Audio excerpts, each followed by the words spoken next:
En Grande-Bretagne aussi, David Cameron a besoin de faire des économies et manifestement le Premier ministre a décidé d'employer la manière forte. Il a présenté hier une vaste réforme du système d'aide sociale et il envisage sérieusement de supprimer purement et simplement les allocations logement pour les moins de 25 ans.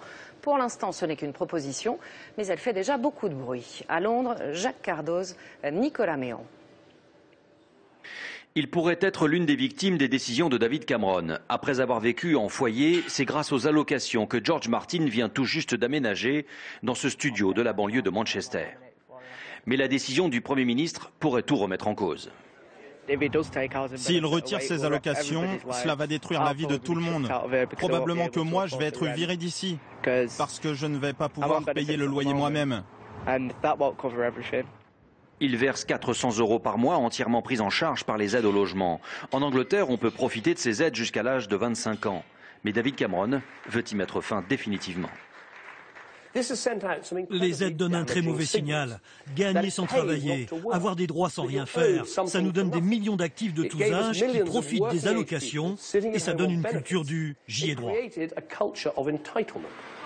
La compassion, les aides sociales, le Premier ministre n'aime pas ça, et tant pis si son image est désastreuse aux yeux de ceux qui sont à la recherche d'un emploi. Il n'a jamais souffert comme moi dans la vie. Et il retire les aides aux gens qui en ont vraiment besoin. Tous ces gens vont finir par aller dans la rue.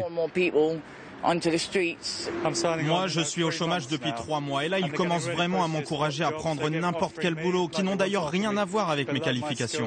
Et David Cameron n'entend pas s'arrêter en si bon chemin, il veut aussi s'en prendre aux malades de longue durée. Il veut qu'ils fassent la preuve qu'ils se soignent, sinon ils perdront leurs allocations, une mesure qui est encore à l'état de projet.